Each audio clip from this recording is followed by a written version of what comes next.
میں اللہ تبارک و تعالیٰ کے نبی صلی اللہ علیہ وسلم لوگوں میں بھائی چارہ قائم کر رہے ہیں نا، لوگوں میں بھائی چارہ قائم کر رہے ہیں۔ حضور سرور کونین صلی اللہ علیہ وسلم ایک مدینہ منورہ کے مسلمان کو، ایک مکہ مکرمہ کے مسلمان کو آپس میں ہاتھ ان کے دیکھے آپ فرماتے ہیں کہ آپ کا بھائی چارہ ہے، کیونکہ جو لوگ ہجرت کر کے آ رہے ہیں، مکہ مکرمہ چھوڑ کے آ رہے ہیں، ان کے پاس اتنا ساز و سامان نہیں ہے اور ان کو سنبھالنا بھی ہے۔ اللہ کے نبی نا اس کو مواخات کہتے ہیں، بھائی چارہ قائم کروا رہے ہیں۔ لیکن حضرت علی المرتضیٰ شیر خدا سوچ رہے ہیں کہ اللہ کے نبی ایک صحابی کا ہاتھ پکڑتے ہیں، دوسرے صحابی کے ہاتھ میں ہاتھ دے دیتے ہیں اور کہتے ہیں کہ آج کے بعد مسلمان ویسے ہی آپس میں بھائی بھائی ہے، لیکن آج کے بعد تم آپس میں بھائی بھائی ہو،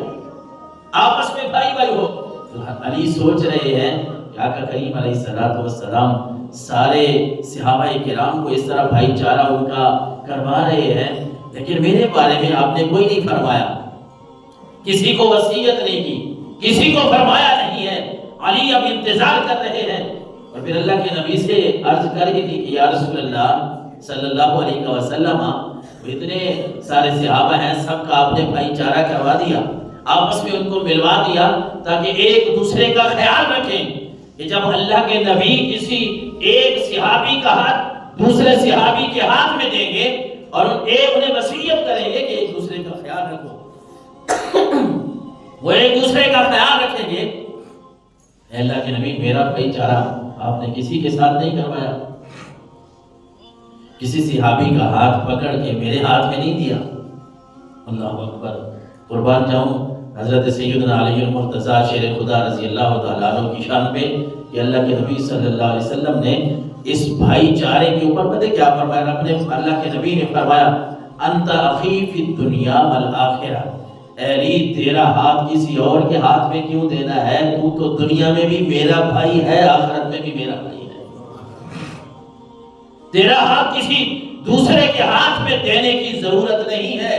بلکہ تو دنیا میں بھی میرا بھائی ہے اور آخرت میں بھی میرا بھائی ہے۔ میں اس علی کی بات کر رہا ہوں، میں اس اہل بیت اطہار کے گھرانے کی بات کر رہا ہوں جس میں ترمذی شریف میں اللہ کے نبی صلی اللہ علیہ وسلم کی یہ روایت ملتی ہے 3206 نمبر پہ۔ حضرت انس فرماتے ہیں کہ ان رسول اللہ صلی اللہ علیہ وسلم کان یمر بباب فاطمہ 6 اشہر اذا خرج الى صلاۃ الفجر، کہ جب آپ صلی اللہ علیہ وسلم 6 مہینے آپ کا یہ معمول رہا، 6 مہینے آپ صلی اللہ علیہ وسلم کا کہ جب بھی آپ فجر کی نماز کے لیے جاتے نا تو حضرت سیدہ طیبہ طاہرہ کے دروازے پہ جب آپ جاتے اذا خرج الى صلاۃ الفجر، وہاں جب دروازے پہ پہنچتے تو آپ کہتے الصلاۃ یا اہل البیت، اے اہل بیت، اے اہل بیت اطہار، اے میرے گھرانے والوں، نماز کا وقت ہو گیا ہے۔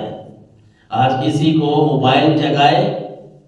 کسی کو کوئی آدمی جگائے، کسی کو نماز کی صدا کوئی لگائے، لیکن علی کا گھرانہ وہ ہے کہ جب نبی علی کے دروازے سے گزرے تو آواز دے کے گزرے الصلاۃ یا اہل البیت، اے میرے اہل بیت، نماز کا وقت ہو گیا ہے، نماز کی تیاری کر لو۔ اللہ اکبر۔ اور ساتھ آپ یہ بھی ارشاد فرماتے انما یرید اللہ لیذھب عنکم الرجس اہل البیت ویطہرکم تطہیرا، یہ قرآن کی آیت بھی سناتے جاتے کہ اے میرے اہل بیت، اے علی، اے فاطمہ، آپ تو وہ ہیں کہ اللہ نے آپ سے ہر قسم کے نجس کو اللہ نے دور فرما دیا ہے، اللہ نے آپ کو پاک فرما دیا ہے۔ میں اس علی کی بات کر رہا ہوں جس کی شجاعت، بہادری، عاجزی،